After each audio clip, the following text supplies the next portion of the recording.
for so many years of his life.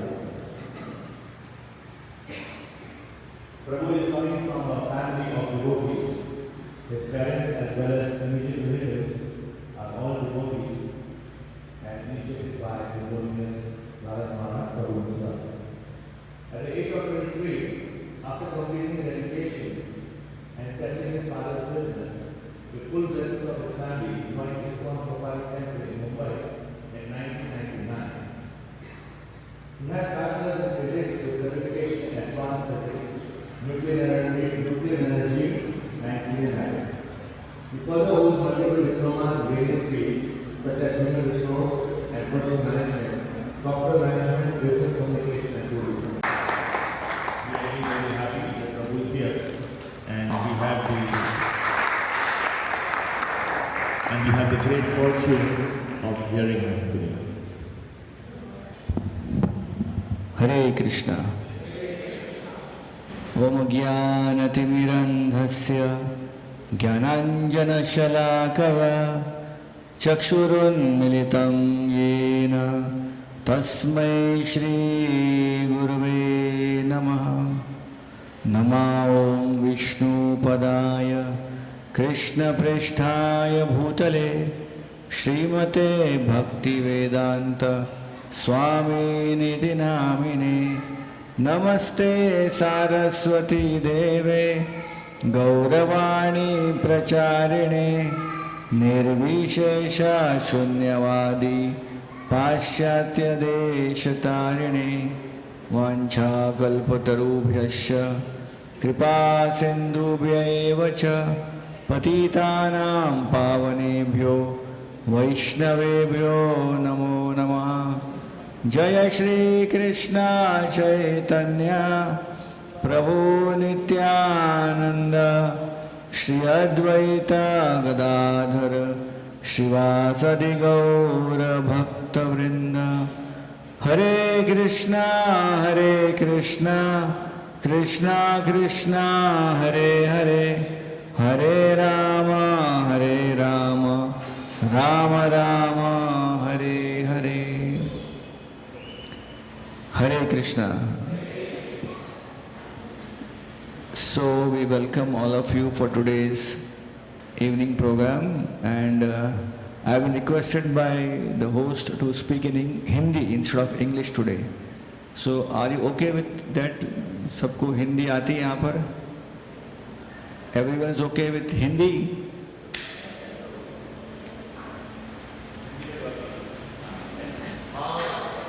जिसको हिंदी नहीं आती हाथ ऊपर करो. इसको हिंदी आती है हाथ कैसे ऊपर करेगा? पता चलेगा नहीं ना. तो पिछले 2-3 दिन से जब से मैं यहाँ पर पनामा में आया हूँ, श्रीमद् भागवत के विषय में हम चर्चा कर रहे हैं. सबसे पहला कार्यक्रम कलोन में हुआ जहाँ पर हमारी चर्चा थी, और आगे और बड़ा, जहाँ हमारी चर्चा हुई थी भागवत के ऊपर. और कल फिर से जीतू प्रभु के घर पे श्रीमद् भागवत पर आगे बढ़ाते हुए प्रहलाद नरसिंह देव कथा हमने सुनाई. आध्यात्मिक जीवन में प्रगति कैसे करना है, इस पे हम चर्चा करेंगे आज. भगवद गीता में एक सुंदर श्लोक का वर्णन किया गया है 2 अध्याय में. मात्रा स्पर्शास्तु कौन्तेय शीतोष्ण सुख दुःखदा आगमापायिनो नित्यस्तां स्थितिक्षस्व भारत. शास्त्र में मनुष्य जीवन को दुर्लभ कहा गया है. दुर्लभ मानव देह. Human life is very rare.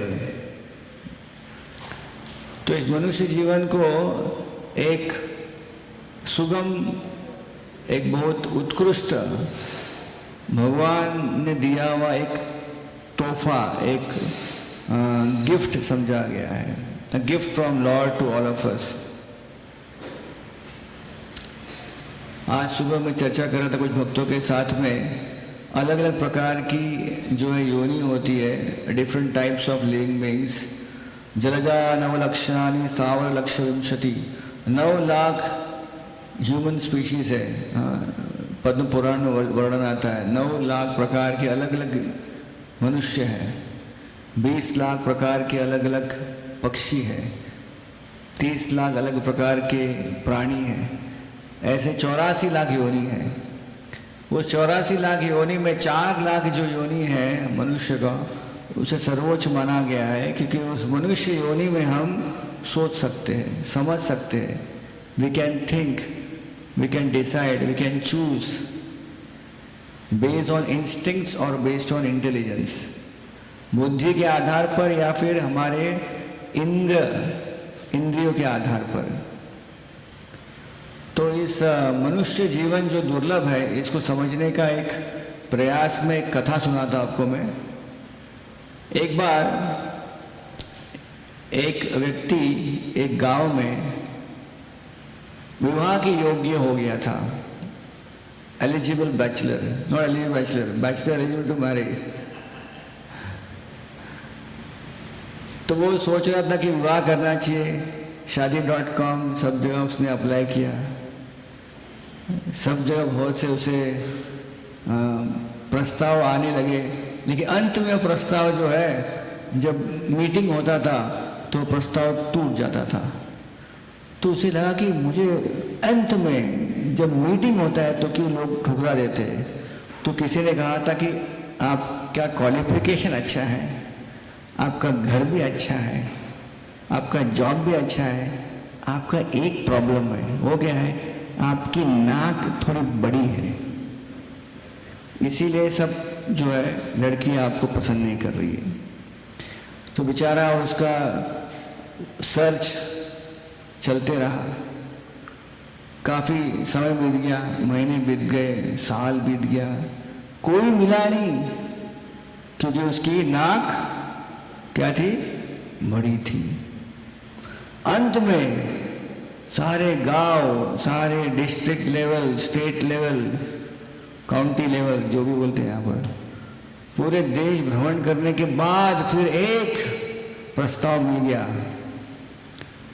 एक नौजवान स्त्री, लड़की, हाईली क्वालिफाइड, अच्छे घर से, अच्छा जॉब, और वो पसंद कर लिया उसको, क्योंकि वो लड़की का भी नाक बड़ा था। तो अभी husband wife with big nose, दोनों का शादी हो गया। तो पहले गांव में सब उसको चिढ़ाते थे, अरे बड़े नाक वाला, अभी सब चिढ़ाने बड़े नाक वाला और वाली। तो परेशान हो गया। कभी कभी हमारे जीवन में सब कुछ अच्छा होता है, सिर्फ एक चीज़ अच्छी नहीं होती है और उस पर हम मनन करते रहते हैं। अरे सबके जीवन में कुछ ना कुछ अच्छी चीज़ नहीं होती, लेकिन हमें लगता है कि ये निकल गया तो मेरा जीवन सफल हो जाएगा, एवरीथिंग विल बी पीसफुल। कभी सोचते कि गाड़ी हो जाए, गाड़ी मिल जाए 4 व्हीलर तो बड़ा अच्छा होगा। गाड़ी आने के बाद सोचते कि वो गाड़ी मिले, दूसरी गाड़ी, ये मॉडल नहीं चाहिए, वो वाला मॉडल।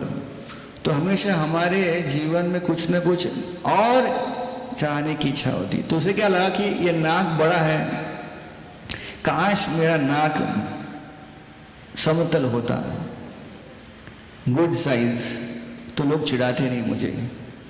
तो विवाह हो गया, अच्छा परिवार चल रहा था उनका, लेकिन मन में ये संकोच था, नाक छोटा होता तो अच्छा होता। एक बार ये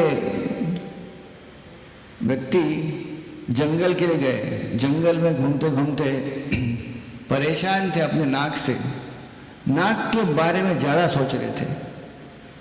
नाक तो इतना बड़ा नहीं था, लेकिन नाक के बारे में सोचकर उन्होंने अपना प्रॉब्लम नाक का बड़ा कर दिया था, ये बड़ा प्रॉब्लम था। तो पेड़ के नीचे बैठे थे और विचार कर रहे थे, मेरा जीवन अधूरा है।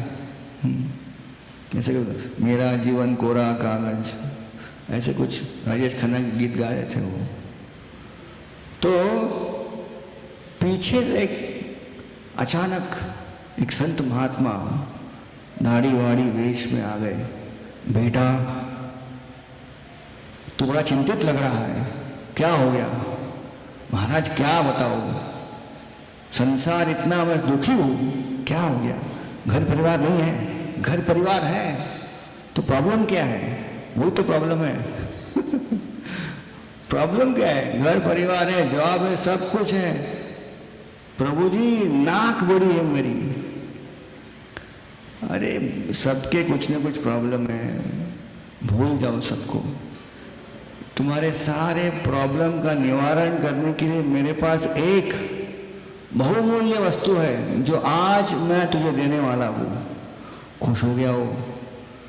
ये महाराज जी ने अपने पॉकेट में से, छोले में से एक पत्थर निकाला। ये है पत्थर, इससे जो मांगेगा वो वर प्राप्त होगा। खुश हो गया, पत्थर मिल गया। लेकिन 3 बार ही मांग सकता है, अनलिमिटेड मांगना नहीं है इसमें। 3 बार मांग सकता है। 3 बार मांगने के बाद ये ऑर्डिनरी पत्थर हो जाएगा।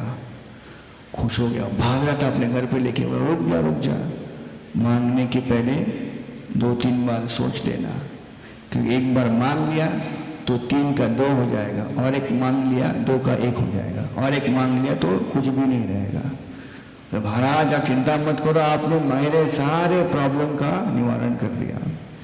तो घर पहुंच रहा था, घर के पहुंचने के पहले कुछ मांगोगे? नहीं, मांग लूंगा तो पत्नी नाराज हो जाएगी, है कि नहीं? वो सोच रहा था क्या मांगना चाहिए, क्या मांगना चाहिए। बोले क्या मांगना, एक ही दुख है, नाक बड़ी है। तो घर पहुंचने के बाद पत्नी को बताया, अरे हमारे सारे दुखों का निवारण है पत्थर। पत्थर? पत्थर कैसे निवारण होगा? अरे पत्थर ऑर्डिनरी नहीं है, ये बड़ा जादुई पत्थर है। इसमें हम 3 वर मांग सकते हैं, 3 वरदान। तो पत्नी बोली वाह वाह, और मैं मांगने वाला उसमें वरदान कि जो है हमारे नाक ठीक हो जाए। बोला अरे रुको रुको रुको, नाक तो ठीक होना चाहिए, लेकिन इतनी सारी चीजें हमारे जीवन में मांगने लायक है, उसे मांगेंगे। तो दोनों में झगड़ा हो गया। पति बोल रहा है नाक मांगेंगे, छोटा नाक। बोला नहीं, बाद में मांगेंगे, पहले दूसरा कुछ मांगेंगे, गाड़ी मांगेंगे, अच्छा घर मांगेंगे, बिजनेस मांगेंगे। तो झगड़ा हो गया, झगड़ा हो गया। झगड़े में इतने मतभेद हो गए, पति को बड़ा गुस्सा आया। I am the owner of this house. पत्थर उठा लिया, कहा कि मैं चाहता हूं कि मुझे ये नाक नहीं चाहिए। गुस्से में आके मांग लेते कुछ ना। जैसे मांगा, जो उसका बड़ा नाक था वो पूरा पूरा चला गया, नाक ही नहीं था उसके पास। तो परेशान हो गया, अरे तो और तकलीफ हो गया। बोले तो बड़ा नाक है, ठीक है, अब तो नाक ही नहीं है।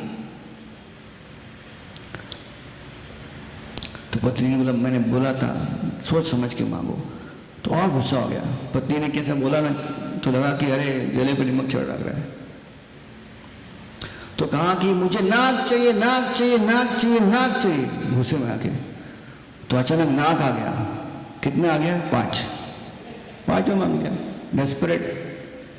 तो पहले बड़े नाक थी, उसके बाद क्या हुआ, बिल्कुल कोई नाक ही नहीं। फिर कितने नाक आ गए? 5 आ गए। कितने वरदान पूरे हुए? 2, बचा 1 ही।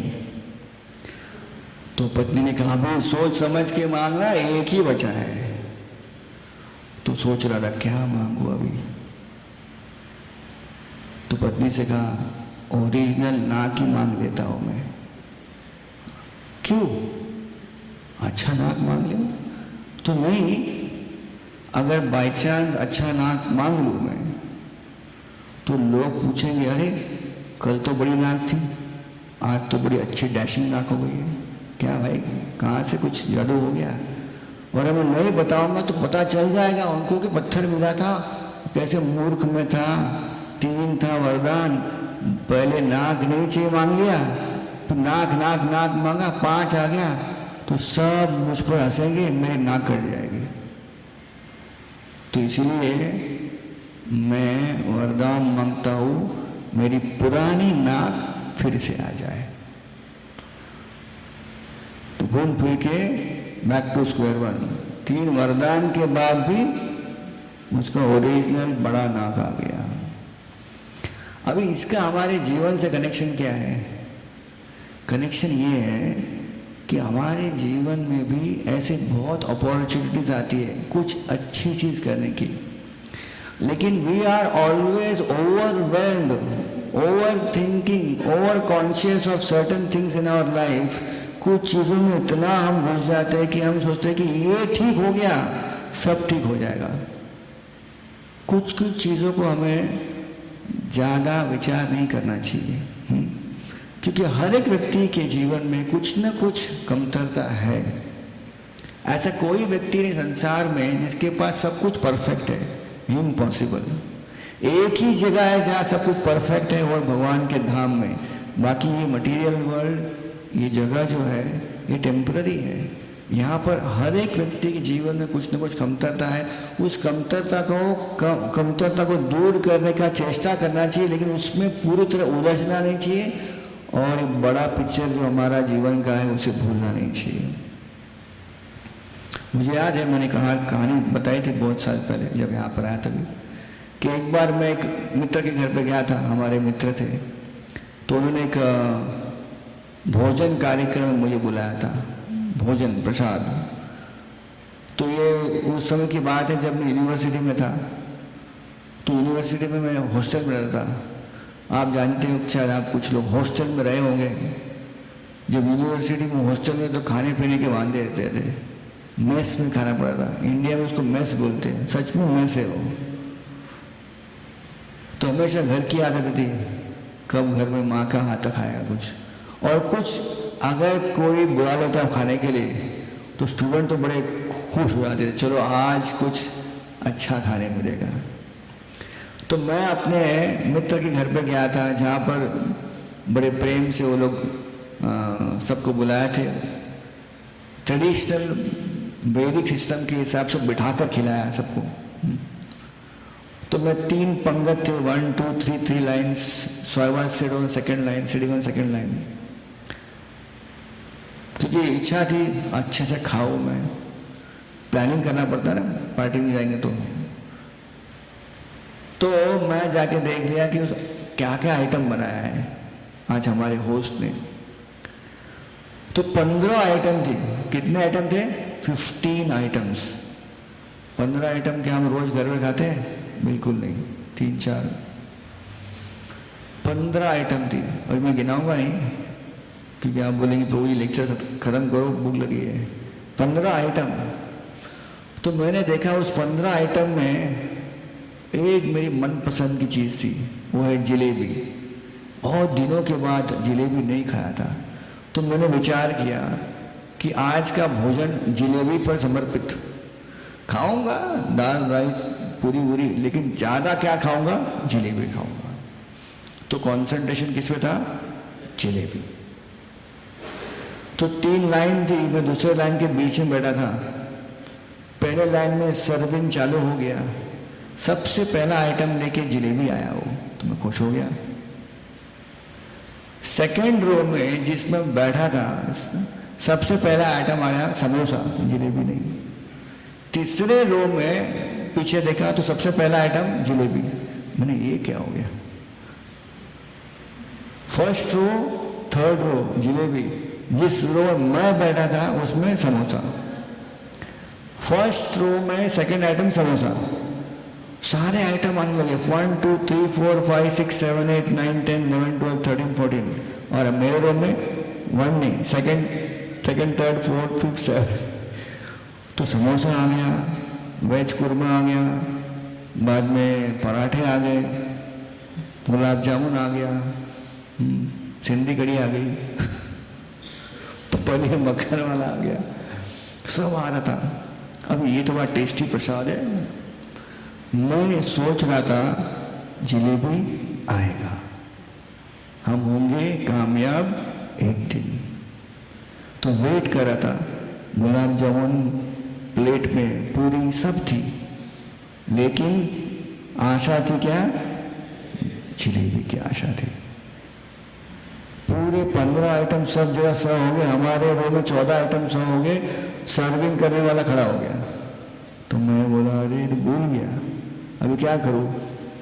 तो मैंने थोड़ा मुस्कुरा के अपने मित्र को देखा, तो मित्र ने कहा, तो मैंने कहा साइन लैंग्वेज,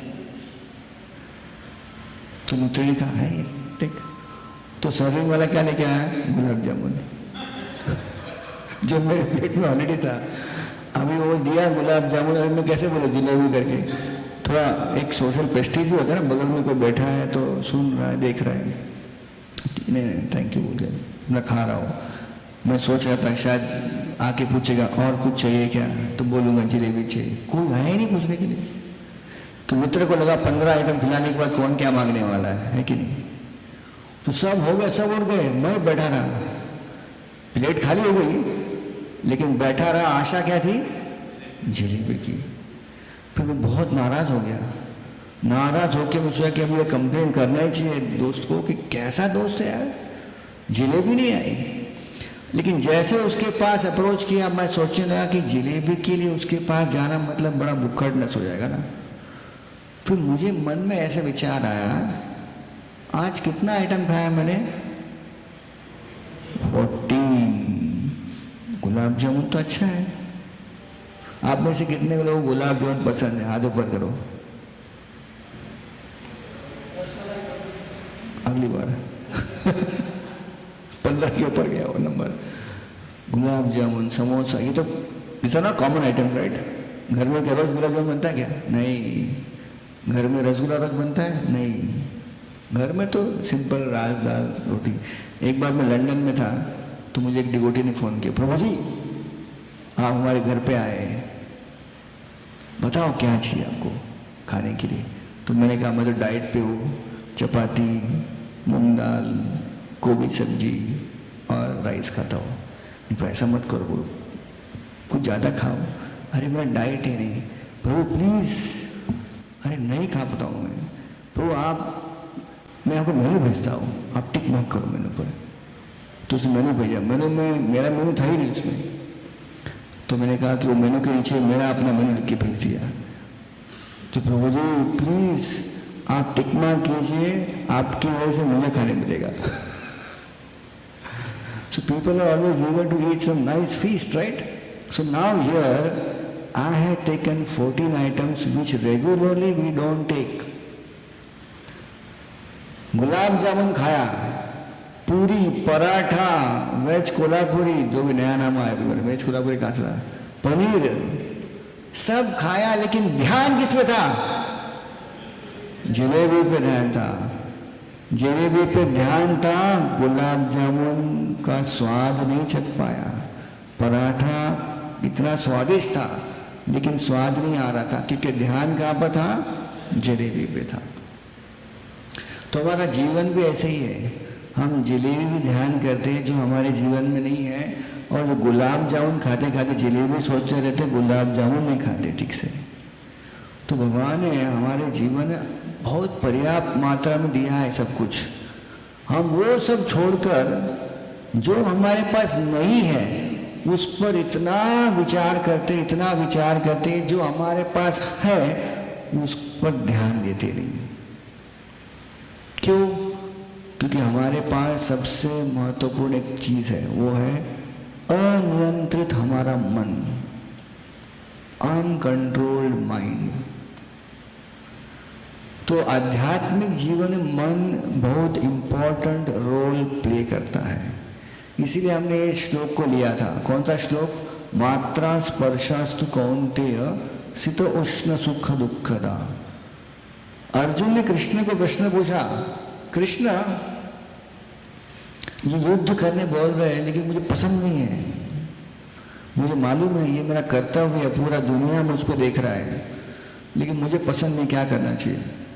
भगवान ने कहा ऐसे बहुत से सिचुएशन हमारे जीवन में आएंगे जहां हमें कुछ पसंद नहीं होगा लेकिन हमें करना पड़ेगा। तो इसीलिए वो श्लोक बोला, सबसे पहले श्लोक क्या बोला? मात्रा स्पर्शास्तु कौन्तेय शीत उष्ण। ठंडी में स्नान करना पसंद है? नहीं, लेकिन करना पड़ेगा। गर्म में कुकिंग करना पसंद है? नहीं, कुकिंग करना पड़ेगा। सही कि नहीं? बारिश में बाहर जाना पसंद है? नहीं, लेकिन काम पे जाना पड़ेगा। तो कृष्ण कहते हैं अर्जुन को, शीत उष्ण सुख दुख आगमा पाइनो नित्यस अनित्यस ताम स्थितिक्ष्वस्व भारत। Always equip your self with the quality of tolerance, सहिष्णुता। हमारे जीवन में not everything we want will happen, and if you want that to happen you are a crazy person, it will never happen. We should aspire for things as we wish, but we should be ready to adjust our steering. When you move out, जब बाहर निकलते हैं गाड़ी चलाकर, तो क्या हमेशा सब कुछ अच्छा मिलता है? ट्रैफिक कुछ, कहीं भी जाओ स्टीयरिंग व्हील, एक्सीलरेटर, ब्रेक मारना पड़ता है। उसका मतलब एडजस्ट करना पड़ता है। So Krishna is telling Arjuna, adjust न तो Kaunteya, that means tolerant. Life is all about adjustment. But for adjustment, we require the knowledge. ज्ञान important है। बिना ज्ञान के हम किसी चीज को एडजस्ट नहीं कर सकते। तो भागवत में उल्लेख आता है कि हम सब सुख के पीछे हैं, we are after happiness. But happiness also we should know is of different levels. जिस प्रकार से आप कुछ पदार्थ खाते हैं, आइसक्रीम खाते हैं, तो आइसक्रीम में अलग अलग दर्जे का आइसक्रीम होता है ना। मुझे याद है जब स्कूल में था बचपन में, तो बचपन स्कूल से बाहर निकल तो वहाँ पर ठेला होता था आइसक्रीम वाला, टिंग टिंग टिंग घंटी बजाता था। आइसक्रीम 2 रुपये की आइसक्रीम मिलती थी उस समय। लेकिन स्टोर में जाएंगे तो 10 रुपये का आइसक्रीम, होटल में जाएंगे तो 100 रुपये का आइसक्रीम। आइसक्रीम ही है, ये 100, ये 10, ये 2 क्यों है? क्वालिटी अलग है, राइट? तो उसी तरह हम सुख के पीछे भाग रहे, हमें सुख चाहिए। Anyone here is praying, oh Krishna, I have been happy for last 2 years। Pandemic में भी इतना दुख हुआ, मुझे थोड़ा 1 महीने फिर से उसका दुख अनुभव करके देना। No one is going to ask, dare ask that question, that prayer. कोई दुख मांगता है नहीं, लेकिन दुख आता है। सब सुख की अभिलाषा करते हैं, लेकिन सुख की परिभाषा क्या है ये भी जानना चाहिए। श्रीमद् भागवत में वर्णन आता है सुख अलग अलग प्रकार के होते हैं। एक है पार्थिव सुख, इस दुनिया का सुख, मटेरियल वर्ल्ड का। एक है ज्ञान का सुख, और एक है भक्ति का सुख। अरे 3 प्रकार के सुख। इस मटेरियल वर्ल्ड का सुख जो है ना, वो हमेशा अनुभव करते हैं और सुनते हैं, फिल्म के गानों में सुनते हैं, यहाँ वहाँ सुनते हैं। इस मटेरियल वर्ल्ड का सुख कैसा है? क्षणभंगुर है, फ्लिकरिंग है। Happiness in this material world is not permanent, it is temporary and it is constant in flux, changing, ever changing. यह सुख है, शास्त्र नहीं कहता कि सुख नहीं है, लेकिन यह सुख भी कैसे है? क्षणभंगुर है। एक व्यक्ति सिटी में घूम रहा था, एक नया रेस्टोरेंट दिखा उसे। तो रेस्टोरेंट में खाने की बड़ी आदत थी उनको, और नया रेस्टोरेंट, चलो जाके ट्राई करते हैं, let's go and see this new restaurant. अंदर गया तो बेटा साहब क्या खाएंगे? आपका रेस्टोरेंट नया है, सबसे बेस्ट चीज़ क्या है इसमें? तो वेटर ने कहा हमारे पास एक बहुत बढ़िया सब्जी है। अच्छा, विच? हमारी सब्जी का नाम है भोपला किशमिश सब्जी। भोपला वाले भोपला, पंपकिन, किशमिश, रेजिन्स, मनुका, भोपला किशमिश। होटल में भोपला दिल्ली कैसी होगा? चल लेके आ, रोटी भी लेके आना, ऐसे कैसे खाऊंगा? तो आ गया गर्मा गर्म एक कटोरे में भोपला किशमिश सब्जी और गर्मा गर्म रोटी या नान। तो खा रहा था, वो खा रहा था, खाते हुए देखा अरे इसमें तो भोपला ही दिख रहा है, किशमिश कहाँ है? सब्जी का नाम क्या है? भोपला किशमिश। भोपला खा रहा है, भोपला खा रहा है। खाने के बाद एक छोटा किशमिश मिला, वो भी आधा, वो खा लिया। खाते खाते वेटर को बोला, है किधर सब्जी का नाम क्या है? भोपला किशमिश। अच्छा, अरे इसमें तो भोपला ही भोपला है, ये इतना किशमिश मिला है। वही भोपला किशमिश, जितना भोपला डाला उतना किशमिश डाला, जितना भोपला डाला उतना किशमिश डाला। एक भोपला एक किशमिश।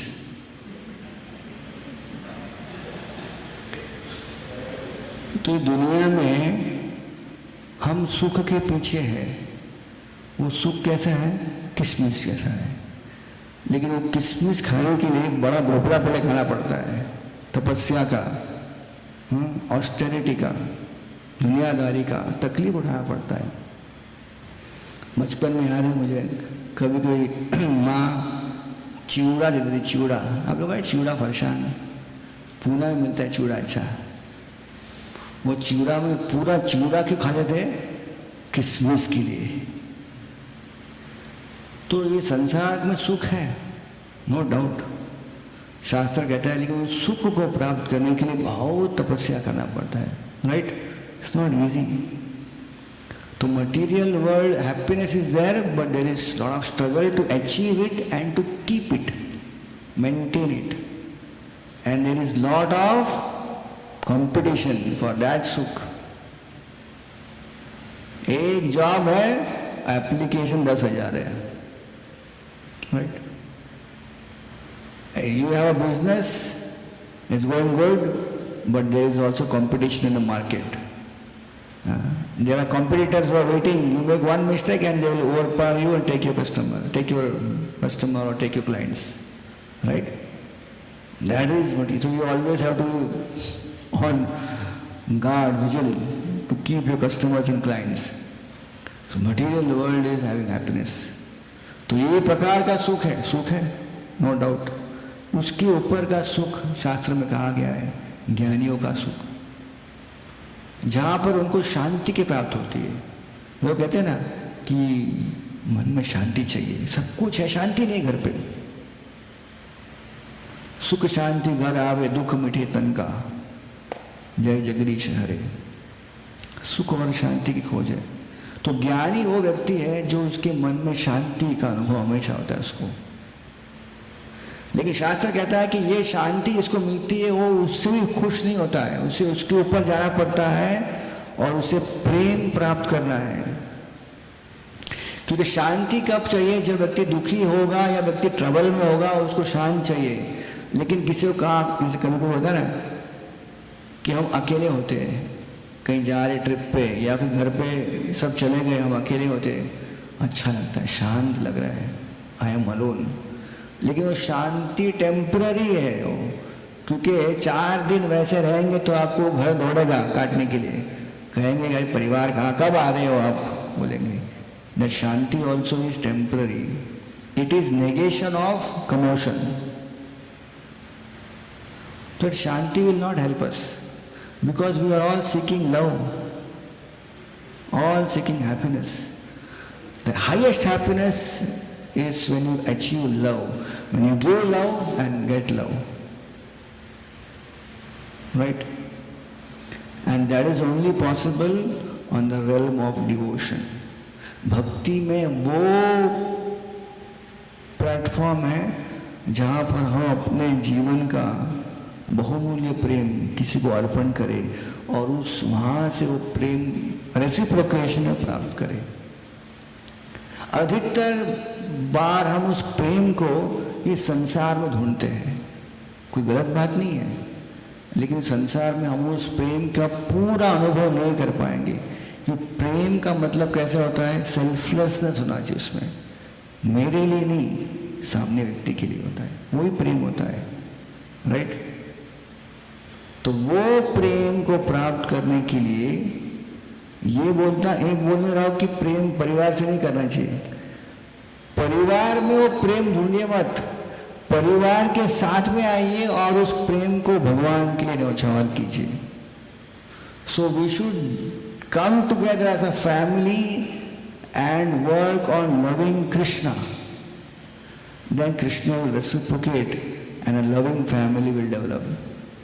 That's called as the highest level of devotion, happiness with devotion. तो कृष्ण कॉन्शियसनेस, कृष्ण भक्ति जो ऐसे एक अमूल्य भेंट है इस मनुष्य जीवन में, जो हमारे जीवन में जब हम प्राप्त करते हैं संतुष्टि का अनुभव करते हैं, परिवार में जो हमारी उथल पुथल होती है वो कम होती है, क्योंकि हमारे जीवन का केंद्र कौन होते हैं अभी? कृष्ण। पहले हमारे जीवन का केंद्र कौन है? भक्ति में जब नहीं करते कुछ कार्य तो जीवन का केंद्र कौन होता है? हम होते हैं। We are the centre of our life. But problem in family life, in business is everyone in that family or in the business want to be center. Can there be two centers? Not possible. Only one center. तो घर में क्या होता है, कभी कभी पति बोलता है इस घर का मैं मालिक हूँ, मैं जो बोलूँगा वही होना चाहिए। तो घर मालकिन बोलती है ठीक है आप तो बोलते रहो लेकिन अल्टीमेटली मेरा ही होने वाला है। और बच्चे छोटे होते तो देखते ये पिंग पोंग चल रहा है, बड़े होने के बाद वो बोलते आप जो भी बोलो अल्टीमेटली हमारा ही होगा। तो कितने सेंटर हो जाते हैं? पहले 2, फिर 3, 4, 5, 5.5। तो centre if is our own ego, अहंकार, happiness will not be there. But the best thing is center should be Krishna, God. ये भगवान हमारे जीवन का सेंटर बन जाए तो पूरा परिवार क्या बन जाता है? एक हमारा घर मंदिर बन जाता है। और घर में रहते रहते सत्संग कार्यक्रम होता है रोज, राइट? ये सत्संग कार्यक्रम, today we are in satsang programme here.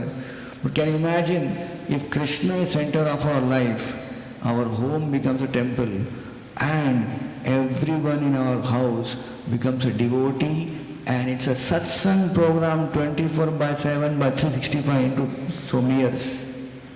That is the greatness of bringing Lord in our life, and that is what spirituality is all about. लोगों को लगता है आध्यात्मिक जीवन मतलब तकलीफ होगा, छोड़ना पड़ेगा, ये नहीं खाना वो नहीं खाना। बिल्कुल ऐसा नहीं है। आध्यात्मिक जीवन मतलब भगवान को जोड़ना। लोगों को लगता है आध्यात्मिक जीवन मतलब कुछ छोड़ना, बिल्कुल नहीं। सही आध्यात्मिक जीवन यानी we add God in our life. So there are many wonderful ways how we can perform bhakti together. परिवार में, हमारे सोसाइटी में हम भक्ति, एक्चुअली भक्ति कुछ नई चीज़ हमारे लिए नहीं, हम ऑलरेडी उसमें शामिल है। We already going temples, we are doing some programmes, but we need guidance. इसलिए भक्ति का सबसे बड़ा पहलू क्या है? गाइडेंस। तद्विधि प्रणिपाते न परिप्रश्नेन सेवया उपदक्ष्यन्ति ते ज्ञानम ज्ञानिनास्तत्त्वदर्शिना। भक्ति करना है, सरल है। भक्ति किसने किया? शबरी ने की। शबरी का क्वालिफिकेशन क्या था? MA PhD, साधारण स्त्री थी। गुरु ने कहा हम जा रहे हैं, you stay here only, lord Ram will come. Shrinath sir when, which year, which date, which month? गुरु ने कहा है राम आएंगे और यही अपना फॉर्चून है। Day in and day out, every day she was waiting for Ram, and finally Ram came. कब राम आए? आराम से राम आए। लेकिन उस राम की प्रतीक्षा में शबरी गुरु मैच्योर, उस प्रतीक्षा में, उस प्रेम में उनका प्रेम गाढ़ा होते गया। और अंत में जब प्रभु रामचंद्र जी आए तो Shabari was a unknown person, became well known. नाम रामायण में आ गया। आज हम चर्चा करें पैनामा में यहाँ पर शबरी के बारे में। Insignificant lady from a tribe, because of her भक्ति। शबरी एक कहानी है। दूसरी कहानी है गोपियों की। Simple village girls in Vrindavan, not educated much, but they offered their love devotion to Krishna. गोपियों की कहानी है। गजेंद्र, हाथी, गजेंद्र हाथी ने जब वो क्रोकोडाइल मगरमच्छ उसका पैर खींचकर उसे मारने की प्रयत्न कर रहा था, उसने अपना जब देखा कि मैं इसके सामने कुछ भी नहीं हूँ, क्योंकि मैं तो जमीन का प्राणी हूँ, ये पानी का प्राणी है, यहाँ ज़्यादा वो पावरफुल है।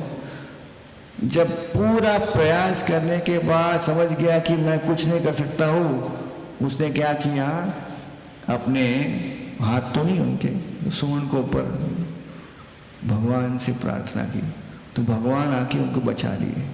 तो शास्त्र, वो तो गजेंद्र क्वालिफिकेशन क्या है, वो तो हाथी है, मनुष्य भी नहीं है।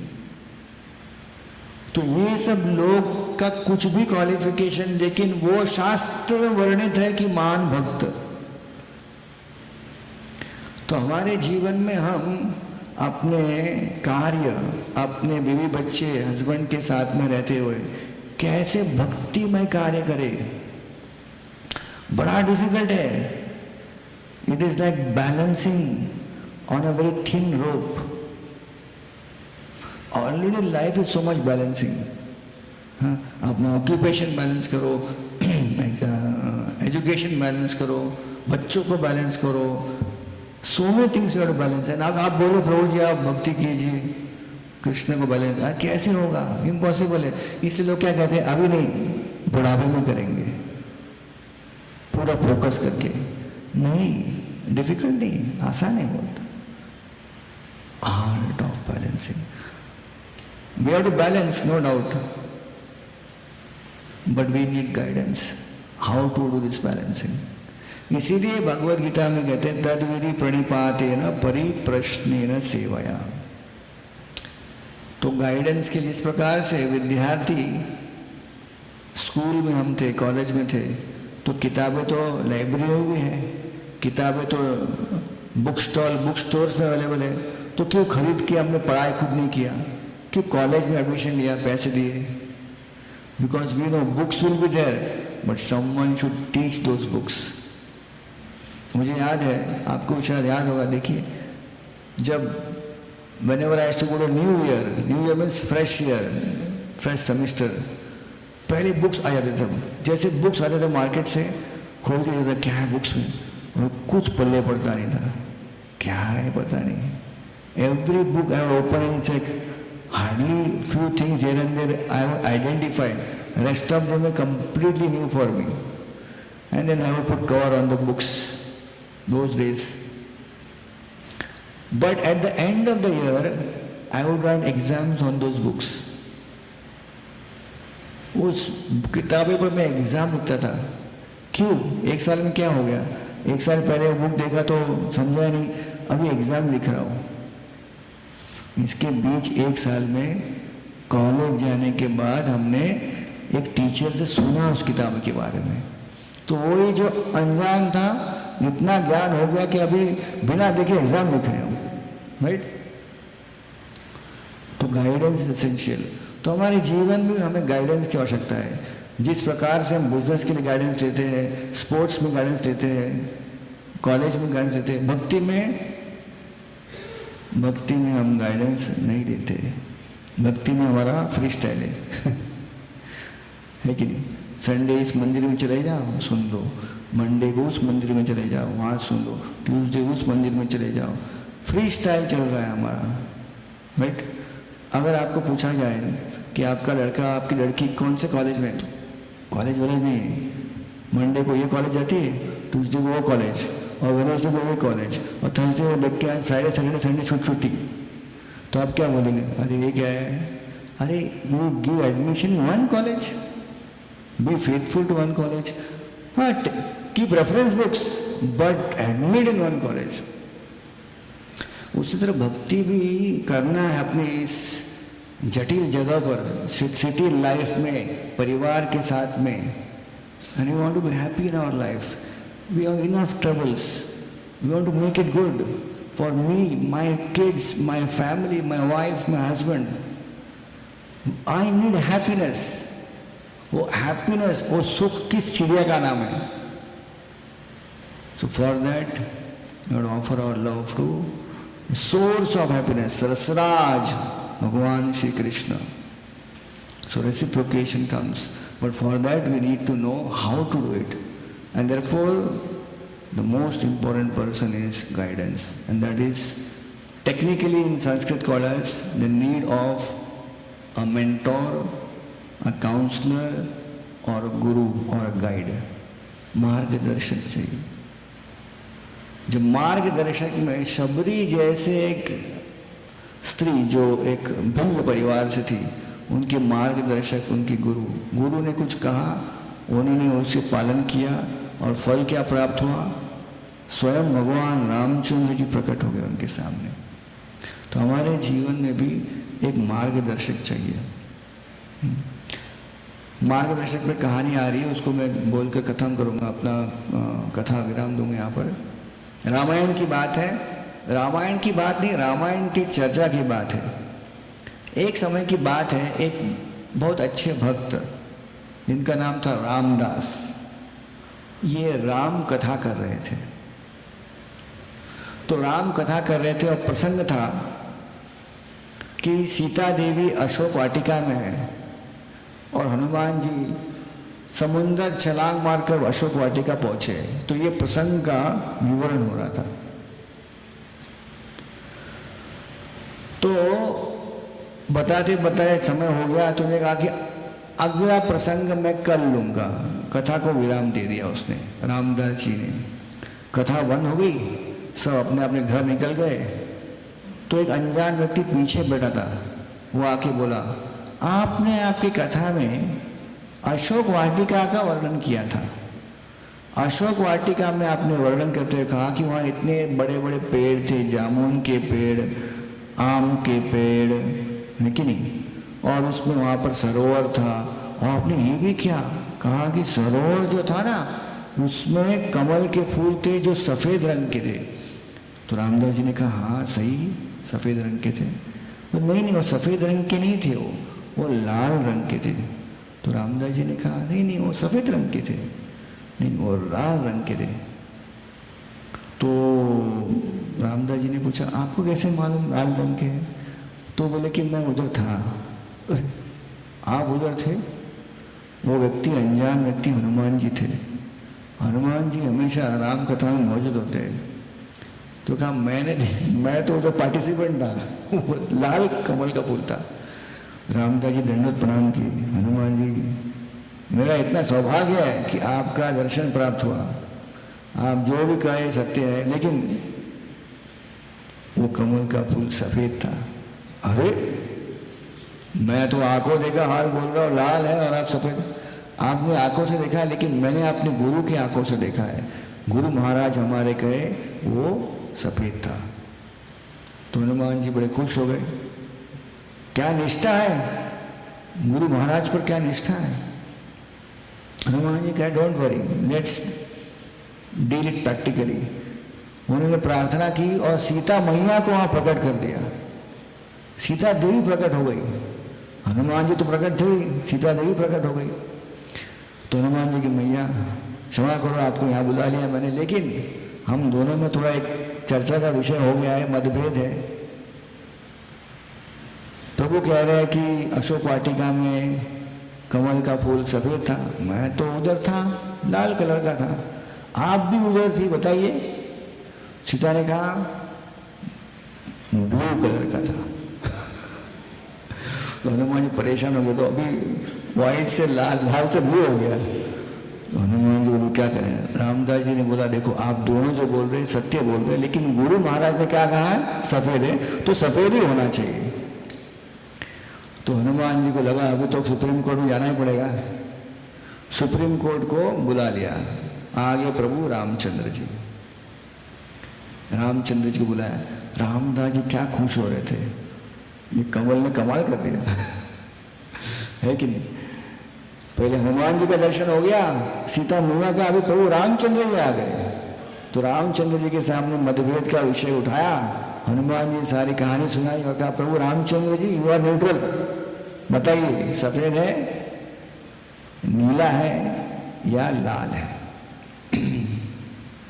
तो प्रभु रामचंद्र जी हंसने लगे और कहे कि हनुमान जी, आप जब लंका पहुंचे बड़े गुस्से में थे आप, आपको पूरे लंका उध्वस्त करने की इच्छा थी, रावण को मारने की इच्छा थी। इतना गुस्सा क्यों था? सीता देवी को जो है रावण ने कैदी बना लिया था, तो गुस्से में आप जा रहे थे, आपके आंख लाल हो गए थे, तो लाल आंखों से सब आपको लाल दिख रहा था। हनुमान जी बोले अच्छा, तो ओरिजिनल कलर क्या था? कमल का कलर रामदास जी की गुरु महाराज ने कहा सफेद था, सफेद ही है। तो सीता देवी ने कहा कि मैंने तो देखा, मैं तो यानी गुस्से में नहीं थी। सीता देवी आप जो है विरह में थी, विरह के कारण प्रभु रामचंद्र जी बोले आप इतनी रो रही थी, इतनी रो रही थी कि आपकी आंखें पूरी सूख गई थी और आपकी आंखें नीली हो गई थी। तो नीली आंखों से आपने वो सफेद कमल को नीला देखा। तो रामदास जी ऐसे नहीं उड़ी जम मारा नहीं, हरि बोल, रामदास जी ऐसे थे। प्रभु रामचंद्र जी ने कहा कि इस पूरे प्रसंग से मैं एक ही देख रहा हूं कि रामदास के सामने दो महान हस्ती थे, हनुमान जी और सीता, लेकिन उसकी गुरु भक्ति ऐसी है कि मुझे आपकी भक्ति करनी है राम जी, सीता जी, हनुमान जी, लेकिन मैं आपको जानता नहीं, आपका address, mobile phone number, email number कहाँ से मिला? गुरु जी से मिला है। उनको छोड़ के आपके पास कैसे आ सकते हो? आपको पसंद ही नहीं आएगा। तो गुरु भक्ति छोड़ी नहीं। तो प्रभु रामचंद्र जी ने एम्फसाइज किया कि ये रामदास जी है, he is a really good candidate for advancement in भक्ति। क्योंकि कितना व्यक्ति प्रगतिशील हो, कितना भी आगे बढ़ेगा, जिसने उससे मदद किया उसके प्रति वो ग्रेटफुल होना चाहिए। हमारे जीवन में भी हम अभी आप सब लोग यहाँ पर कुछ न कुछ मंजिल प्राप्त कर चुके हैं। You achieve some status in your life, in a professional life, in a married life, but please don't forget those people who helped you when you had nothing. Those people we should be always grateful to you. That precious jewel of gratefulness should always be there, because that gratefulness will always keep us humble, and that person who is humble, नम्र है, वो ऊंची ऊंची शिखर पे जा सकता है। Very important, नम्रता बड़ा इंपॉर्टेंट चीज़ है। एक व्यक्ति कवि ने कहा है कि जो पेड़ होता है ना, पेड़, बड़ा पेड़, उस पे ज़्यादा फल लगते हैं ना, सीजन में फल आता है, तो फल लगने के बाद वो पेड़ झुक जाता है, वो पेड़ और खड़ा होता नहीं, वो फल से वो झुक जाता है। उसी तरह हमारे जीवन में जो फल लगते हैं ना, awards, accolades, positions, advancement, promotions, business opportunity, फल लगने चले होते हैं, तो हमें लगता है अभी मैं कुछ बन गया हूँ।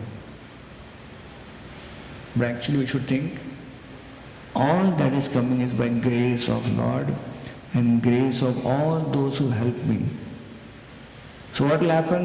That success will not enter our head, but will keep us humble and keep moving ahead. तो हमारे जीवन में जो आवश्यक गुण है, नम्रता, सहिष्णुता, टॉलरेंस, ह्यूमिलिटी, ये सब कैसे आएगा? When we practice bhakti in our life. And again, practice of bhakti is very simple, but that simple technique will get to the medium of a senior mentor or counselor or a guru. So bhakti is simple, and through bhakti we can live a very contented, satisfied, very simple life in sync with our family. छोटा परिवार, सुखी परिवार एक समय नारा था, right? But I will tell you, if you have bhakti, even बड़ा परिवार can be सुखी परिवार.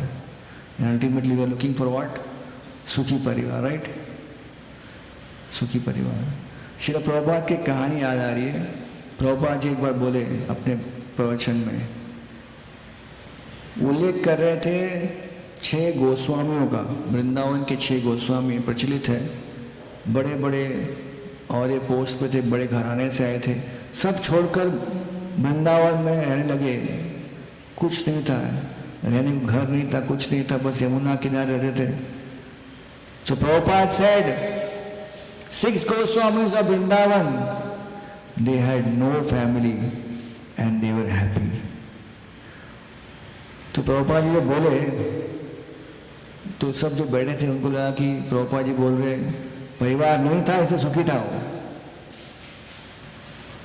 प्रभुपाद जी बाद में बोले भक्ति विनोद ठाकुर, भक्ति विनोद ठाकुर जो है ना, ये बहुत बड़े आदर्श, ब्रिटिश के ज़माने में वो बड़े ऊंचे पोजीशन सुप्रिटेंडेंट थे।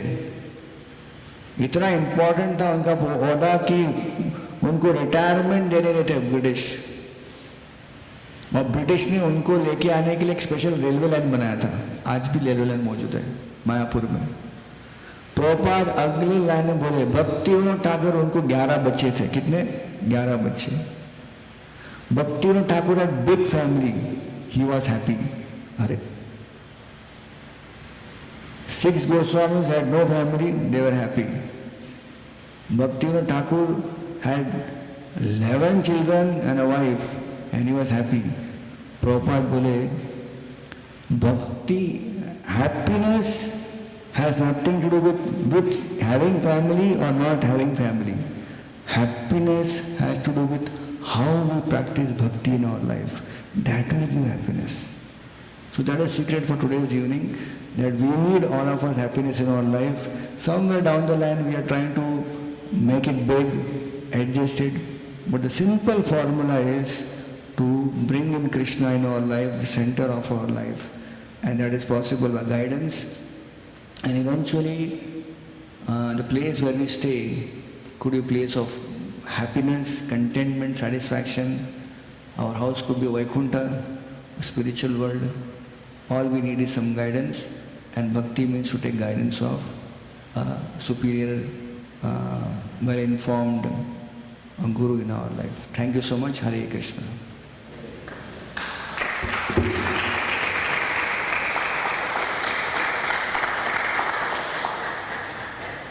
Thank you very much for patiently listening to the class, and thank you, Prabhu, for such a wonderful talk, very inspiring. We learned so many things about how to instill bhakti in our lives, and our day-to-day struggles that we are going through, how can we overcome that? There is a possibility, there is a formula, and also how to achieve peace and happiness and be progressive in our spiritual life. Thank you so much.